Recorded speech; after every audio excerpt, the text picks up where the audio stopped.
Hello मेरे प्यारे बच्चों, जितने ही बच्चे 24 फरवरी को हिंदी का पेपर देने वाले हैं तो ये वीडियो अंत तक देखें। ये एक ऐसा वायरल पेपर है, इस वीडियो के माध्यम से आपके 70 में 70 नंबर लाने से आपको कोई नहीं रोक सकता। आखिरी दिन और आखिरी रात सिर्फ यही पेपर पढ़कर चले जाओ और आपके 70 में 70 नंबर लाने से आपको कोई नहीं रोक सकता। ये एक हिंदी का ऐसा वायरल पेपर है, ये 100% बोर्ड परीक्षा में आपको देखने को मिलेगा।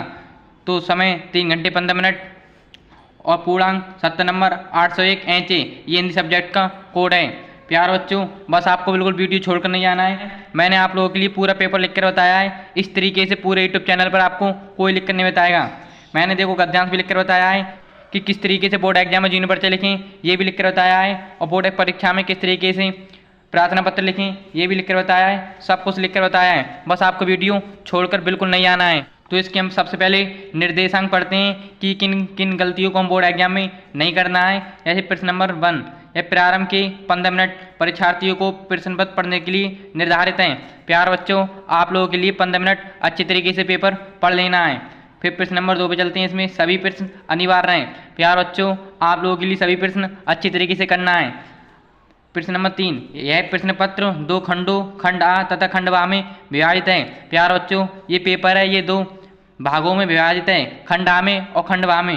अब इसके चौथे पे चलते हैं। इस प्रश्न पत्र के खंड आ में 20 बहुविकल्पीय प्रश्न हैं, जिसमें दिए गए 4 विकल्पों में से सही विकल्प का चयन करके OMR उत्तर पत्रक पर नीले अथवा काले बॉल पेन से ही सही विकल्प का गोले को अच्छी तरह से रंग कर भरें। प्यार बच्चों, आप लोगों के लिए बॉल पॉइंट पेन का ही उपयोग करना है। आपको नीले और काले पेन ही से ही आपको OMR भरनी है। अब हम चलते हैं प्रश्न नंबर 14 पर।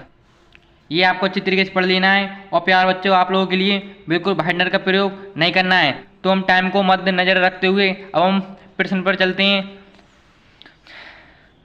प्यार बच्चों, मैं आप लोगों से एक निवेदन करता हूं कि एक वीडियो को लाइक कर दें और एक अच्छा सा कमेंट कर दें, क्योंकि आपके एक लाइक से और कमेंट से हमें मोटिवेट मिलता है। तो खंडा बहुविकल्पीय प्रश्न, यह प्रश्न नंबर 1 में पूछा गया है। शुक्ल युग के लेखक नहीं हैं। Option A Jaishankar Prasad, option A Premchand, option E Ramchandra Shukla, option D Bharatendu Harishchandra. तो इस प्रश्न का उत्तर ऑप्शन डी भारतेंदु हरिश्चंद्र। प्यार बच्चों, ये आखिरी दिन है और आखिरी रात है, बस आप ये पढ़कर चले जाओ तो आपके 70 में 70 नंबर लाने से आपको कोई नहीं रोक सकता। बस आपको वीडियो अंत तक देखना है। प्रश्न नंबर 2, पूस की रात कहानी के लेखक हैं। Option A Jaishankar Prasad, option E Premchand, option E Sudarshan, option E Yashpal. तो इस प्रश्न का उत्तर ऑप्शन बी प्रेमचंद। 1 नंबर आपका ये पक्का। प्रश्न नंबर 3, सिंदूर की होली के नाटककार हैं। Option A Jaishankar Prasad, option E Ramkumar Verma, option E Lakshmi Narayan Mishra, option D Harikrishna Premi. तो इस प्रश्न का उत्तर ऑप्शन सी लक्ष्मी नारायण मिश्र। प्रश्न नंबर 4, रूस में 25 मास यात्रा व्रत के लेखक हैं। Option A doctor Nagendra, option E Prabhakar Machwe, option A रामप्रक बिरेनीपुरी, ऑप्शन डी राहुल साकृत्यायन। तो इस प्रश्न का उत्तर option D Rahul Sankrityayan. 1 number आपका ये पक्का। प्यार बच्चों, आप ये इस वीडियो को ज़्यादा ज़्यादा शेयर कर दें। प्रश्न नंबर 5, माटी हो गई सोना संस्मरण के लेखक हैं। Option A Kanhaiyalal Mishra Prabhakar, option E Devendra Satyarthi, option E Makhanlal Chaturvedi, option D Rambriksh Benipuri. तो इस प्रश्न का उत्तर ऑप्शन ए कन्हैयालाल मिश्र प्रभाकर। प्रश्न नंबर 6, रीतिकाल को अलंकृत काल किस विद्वान ने कहा। ऑप्शन ए विश्वनाथ प्रसाद मिश्र ने, ऑप्शन ई मिश्र बंधुओं ने, ऑप्शन ई राम शुक्ल ने, ऑप्शन डी जॉर्ज ग्रियर्सन ने। तो इस प्रश्न का उत्तर ऑप्शन बी मिश्र बिंदुओं ने। प्रश्न नंबर 7, निम्नलिखित में से कौन सी कृति रीतिकालीन कवि देव की नहीं है। Option A Kavipriya, option B Bhavvilas, option C Bhavani Vilas, option D Ras Vilas. तो इस प्रश्न का उत्तर ऑप्शन ए कवि प्रिय। प्यार बच्चों, आप लोगों के लिए बिल्कुल वीडियो छोड़कर नहीं आना है। मैंने सब कुछ लिखकर बताया है, जैसे ये गद्यांश और संस्कृत में किस तरीके से गद्यांश पद्यांश लिखें और जीवन परिचय किस तरीके से लिखें और प्यार बच्चों प्रार्थना पत्र किस तरीके से लिखें, सब कुछ मैंने लिखकर बताया है। इस तरीके से आपको पूरे यूट्यूब चैनल पर कोई नहीं बताएगा, बस आपको वीडियो अंत तक देखना है। प्रश्न नंबर 8, भारतेंदु युग की विशेषता प्रवृत्ति नहीं है। ऑप्शन ए राष्ट्रीय की भावना, ऑप्शन ई सामाजिक चेतना का विकास, ऑप्शन ई अंग्रेजी शिक्षा का विरोध, ऑप्शन डी काव्य भाषा के रूप में खड़ी बोली का प्रयोग। तो इस प्रश्न का उत्तर ऑप्शन डी काव्य भाषा के रूप में खड़ी बोली का प्रयोग। प्यार बच्चों, आप लोगों के लिए गैस पेपर साथ में लेकर बैठना है। कुछ ऐसे प्रश्न हैं जो मैंने लिख कर नहीं बताए, वो आपको तुरंत लिख लेना है। प्रश्न नंबर 9, 1943 ईस्वी में प्रकाशित तार सप्तक का संपादन किसने किया था? ऑप्शन ए रामविलास शर्मा ने, ऑप्शन ए सच्चिदानंद हरिनंदन बासेन ने, ऑप्शन डी प्रभाकर माचवे ने, ऑप्शन डी गिरिजा कुमार ने। तो प्यारे बच्चों, इस प्रश्न का उत्तर ऑप्शन बी सच्चिदानंद हीरानंदन बासेन ने। प्रश्न नंबर 10, राम की शक्ति पूजा किसकी रचना है? ऑप्शन ए तो Suryakant Tripathi Nirala, option E Jaishankar Prasad, option E Ramnaresh Tripathi, option D Mahadev Verma. तो इस प्रश्न का उत्तर ऑप्शन ए सूर्यकांत त्रिपाठी निराला। प्रश्न नंबर 11, हाथी जैसी देह, गैंडे जैसी खाल, तरबूजी जैसी खोपड़ी, खरबूजे जैसे गाल, उपयुक्त पंक्ति में कौन सा रस है? ऑप्शन ए वीर रस, ऑप्शन ई करुण रस, ऑप्शन ई श्रृंगार रस, ऑप्शन डी हास रस। तो इस प्रश्न का उत्तर ऑप्शन डी हास रस। प्रश्न नंबर 12, उस काल में मारे क्रोध के तन कांपने उनका लगा, मानो हवा के वेग से सोता हुआ सागर जगा, उपयुक्त रेखांकित पंक्ति में कौन सा अलंकार है? ऑप्शन ए उपमा अलंकार, ऑप्शन ए रूपक अलंकार, ऑप्शन ए उत्प्रेक्ष अलंकार, ऑप्शन डी श्लेष अलंकार। तो प्यारे बच्चों, इस प्रश्न का उत्तर ऑप्शन ए उपमा अलंकार। प्रश्न नंबर 13, जो सुमृत सिद्धि होई, गगन नायक करिबर बदन, करऊ अनुग्रह सोई, बुद्धि राशि शुभ गुण सदन, उपयुक्त पंक्ति में प्रयुक्त छंद है? ऑप्शन ए सोरठा, ऑप्शन ई दोहा, ऑप्शन सी रोला, ऑप्शन डी कुंडलिया। तो इस प्रश्न का उत्तर ऑप्शन ए सोरठा। प्रश्न नंबर 14, निम्नलिखित में से किस शब्द में अनु उपसर्ग का प्रयोग नहीं हुआ है? ऑप्शन ए अनुकरण, ऑप्शन बी अनुशासन, ऑप्शन सी अनुत्तीर्ण, ऑप्शन डी अनुवाद। तो इस प्रश्न का उत्तर ऑप्शन सी अनुत्तीर्ण। प्यारे बच्चों, कि जिन बच्चों ने अभी तक चैनल को सब्सक्राइब नहीं किया है वो अच्छे चैनल को सब्सक्राइब कर दें और एक वीडियो को अच्छा सा लाइक और एक कमेंट कर दें। प्रश्न नंबर 15, नीलकंठ समस्त पद में प्रयुक्त समास है? ऑप्शन ए द्वंद्व समास, ऑप्शन ए बहुवीर्य, ऑप्शन ए द्विगु, ऑप्शन डी अव्ययी भाव समास। तो इस प्रश्न का उत्तर ऑप्शन बी बहुवीर्य। प्रश्न नंबर 16, बादल का पर्यायवाची शब्द नहीं है? ऑप्शन ए Neerad, option D Ambuj, option D जलद, ऑप्शन डी जलज। तो इस प्रश्न का उत्तर ऑप्शन डी जलज। प्रश्न नंबर 17, युष्मत तुम सर्वनाम शब्द का तृतीय एकवचन रूप है? ऑप्शन ए युवाम, ऑप्शन ए त्वया, ऑप्शन ए त्युत, ऑप्शन डी तुभ्यम। तो इस प्रश्न का उत्तर ऑप्शन बी त्वया। प्रश्न नंबर 18, आंधी आई और हम भागने लगे रचना के आधार पर इस वाक्य का प्रकार है? ऑप्शन ए सरल वाक्य, ऑप्शन ई मिश्र वाक्य, ऑप्शन सी संयुक्त वाक्य, ऑप्शन डी इनमें से कोई नहीं। तो इस प्रश्न का उत्तर ऑप्शन सी संयुक्त वाक्य। प्रश्न नंबर 19, महात्मा बुद्ध ने विश्व को शांति का संदेश दिया, इस वाक्य का वाच्य बताइए? ऑप्शन ए कृतवाच्य, ऑप्शन बी क्रमवाच्य, ऑप्शन डी भाववाच्य, ऑप्शन डी इनमें से कोई नहीं। तो प्यारे बच्चों, इस प्रश्न का उत्तर ऑप्शन ए कृतवाच्य। प्रश्न नंबर 20, वह अचानक चला गया वाक्य में प्रयुक्त अचानक पद का व्याकरणिक परिचय है? ऑप्शन ए संज्ञा, ऑप्शन ई सर्वनाम, ऑप्शन डी क्रिया विशेषण, ऑप्शन डी क्रिया। तो प्यारे बच्चों, इस प्रश्न का उत्तर ऑप्शन सी क्रिया विशेषण। एक नंबर आपका ये पक्का। प्यारे बच्चों, अभी तक हमने OMR वाले 20 में से 20 प्रश्न पक्के कर लिए। अब हम कॉपी पर लिखने वाले प्रश्न पढ़ेंगे। बस आपको बिल्कुल वीडियो छोड़कर नहीं आना है। जैसे खंडवा वर्णनात्मक प्रश्न, प्रश्न नंबर 21 में पूछा गया है, निम्नलिखित में से किसी एक गद्यांश पर आधारित सभी प्रश्नों के उत्तर दीजिए। प्यारे बच्चों, ये 6 नंबर में गद्यांश पूछा गया है और आपके 6 नंबर बिल्कुल पक्के।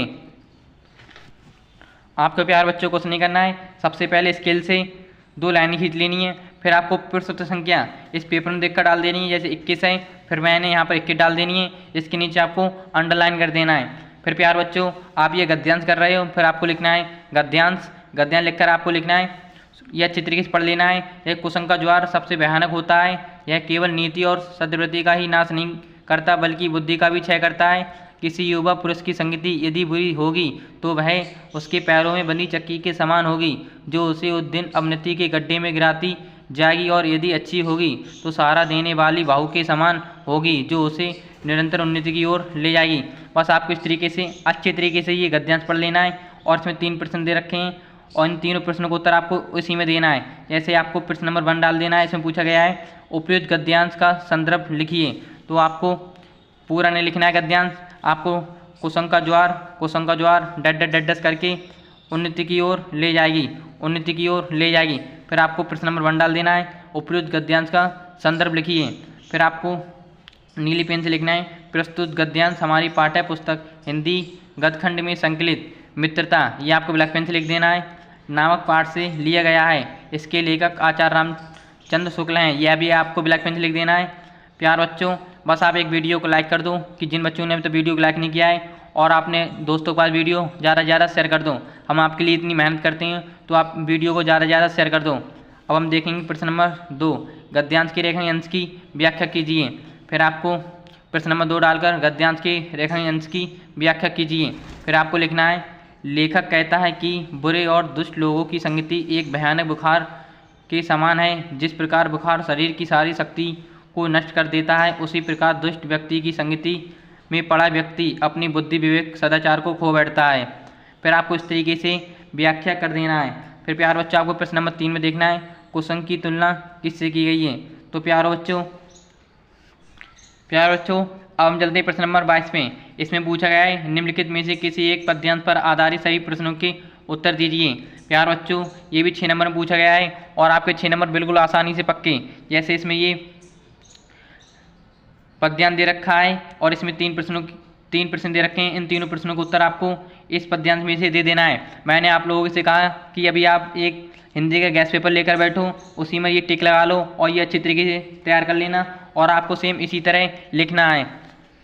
अब हम इसके अथवा वाले प्रश्न में चलते हैं। इसमें पूछा गया है, जैसे ये भी पद्यांश दे रखा है, ये आपको सरल पड़ सकता है, ये आपको अच्छी तरीके से तैयार कर लेना है।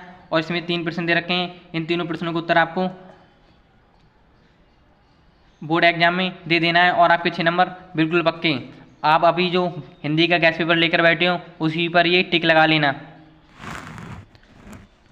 प्यारे बच्चों, अब हम चलते हैं प्रश्न नंबर 23 पर। जैसे इसमें पूछा गया है नीचे दिए गए संस्कृत गद्यांश में से किसी एक का संदर्भ सहित हिंदी अनुवाद कीजिए। प्यारे बच्चों, ये संस्कृत में गद्यांश दे रखा है और आपको इसकी हिंदी अनुवाद करना है। आप जो अभी हिंदी का गैस पेपर लेकर बैठे हो, उसी में ये टिक लगा लो और अभी तैयार कर लो, और आपके 5 नंबर ये पक्के।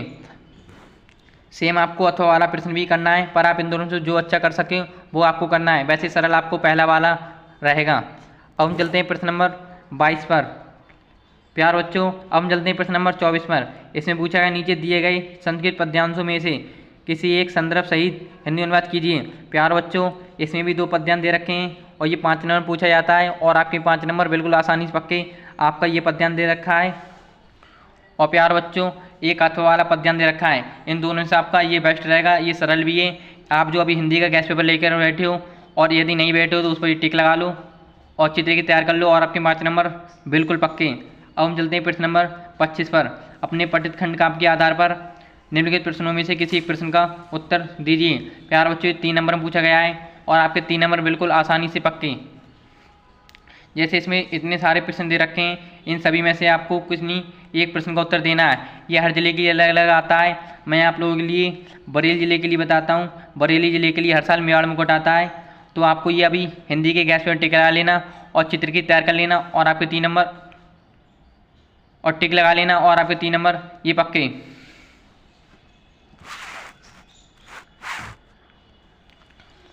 प्यारे बच्चों, अब हम चलते हैं प्रश्न नंबर 26 के का पर। इसमें पूछा गया है दिए गए लेखकों में से किसी एक लेखक का जीवन परिचय देते हुए उनकी एक प्रमुख रचना का उल्लेख कीजिए।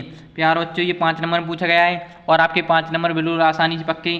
जैसे इसमें पूछा गया आचार्य रामचंद्र शुक्ल का जीवन परिचय, डॉक्टर राजेंद्र प्रसाद, पद्मलाल पुन्नालाल बख्शी, रामधारी सिंह दिनकर। इसमें 4 दे रखे हैं, इन चारों में से आपको कोई एक करना है। तो मैं आप लोगों के लिए आचार्य रामचंद्र शुक्ल जी का लिखकर अभी बताता हूँ। प्यारे बच्चों, आपको कुछ नहीं करना है।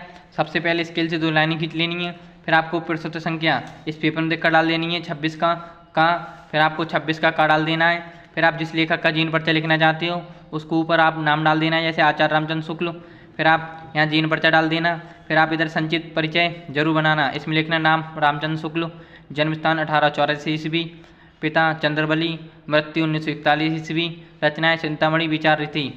बहुत बोर्ड एग्जामर इतना ही देखता है और आपको पूरे 5 नंबर दे देता है।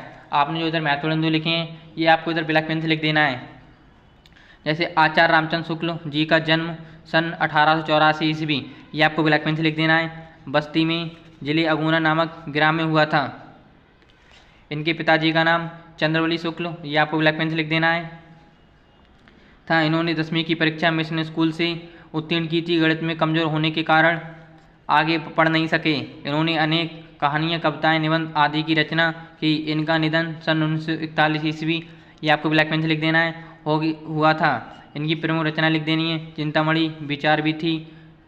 आपको इस तरीके से 2 रचना लिख देनी है। फिर आपको लिखना है साहित्य में इनका बहुत बड़ा योगदान रहा। बस आपको इस तरीके से आचार्य रामचंद्र जी का जीवन परिचय लिख देना और आपके पूरे 5 नंबर पक्के। फिर प्यारे बच्चों अब चलते हैं हवाले प्रश्न पर। इसमें पूछा गया दिए गए कवियों में से किसी एक कवि का जीवन परिचय देते हुए उनकी प्रमुख रचना का उल्लेख कीजिए। प्यारे बच्चों इसमें 4 कवियों के नाम दे रखे हैं, महाकवि सूरदास, बिहारी लाल, मैथिली गुप्त, सुभद्रा कुमारी चौहान। इन चारों में से आप जो भी गैस पेपर लेकर बैठे हो उसी पर टिक लगा लो और चित्र की तैयार कर लो और आपके 5 नंबर ये पक्के। अब हम चलते हैं प्रश्न नंबर 27 पर। अपनी पाठ्य पुस्तक के संस्कृत खंड से कोई श्लोक लिखिए जो इस प्रश्न पत्र में ना आया हो। आपको कोई 2 लाइनों का श्लोक याद करना। प्यार बच्चों आप लोगों के लिए कोई 2 नंबरों का श्लोक याद कर लेना है और आपके 2 नंबर ये पक्के। प्यार बच्चों हम चलते हैं प्रश्न नंबर 28 पर। आपके विद्यालय के पुस्तकालय में हिंदी की पुस्तक एवं पत्रिकाओं का अभाव है, इन्हें मांगने का अनुरोध करते हुए अपने प्रधानाचार्य को पत्र लिखिए। तो ये भी आप अपने गैस पेपर पे टिक लगा लो और चित्र की तैयार कर लो और आपके 4 नंबर ये पक्के। अब हम इसके अथवाले प्रश्न में चलते हैं। जैसे अखिल भारतीय वाद विवाद प्रतियोगिता में प्रथम पुरस्कार प्राप्त विजेता मित्र को बधाई पत्र लिखिए। तो ये भी अच्छे तरीके से तैयार कर लो और आपको इन दोनों को ये करना है आप जो अच्छे तरीके से कर सको। अब हम चलते हैं प्रश्न नंबर 29 पर। जैसे निम्नलिखित में से किन्हीं 2 प्रश्नों के उत्तर संस्कृत में दीजिए। जैसे प्यार बच्चों ये 4 प्रश्न दे रखे हैं, इन 4 में से आपको किन्हीं 2 प्रश्नों को अच्छी तरीके से तैयार कर लेना है और आपके 2 नंबर ये पक्के। अब हम चलते हैं प्रश्न नंबर 30 पर। जैसे निम्नलिखित में से किसी एक विषय पर निबंध लिखिए। प्यार बच्चों 7 नंबर पूछा जाता है और आपके 7 नंबर बिल्कुल पक्के। जैसे में 5 निबंध रखे हैं। जल है तो कल है, मेरे सपनों का भारत, सड़क सुरक्षा, जीवन सुरक्षा रक्षा, सांप्रदायिक, एक अभिशाप, जीवन में कंप्यूटर का महत्व। इन 7 में से आपको कोई एक अच्छी तरीके तैयार कर लेना है और आपके 7 नंबर ये पक्के। प्यार बच्चों मैं आशा करता हूँ कि आपको ये पेपर अच्छे समझ में आया होगा। तो ऐसी वीडियो पाने के लिए सब्सक्राइब करें, व अपने दोस्तों के पास ये वीडियो ज़्यादा से ज़्यादा शेयर करें। तो मिलते हैं न्यू वीडियो में।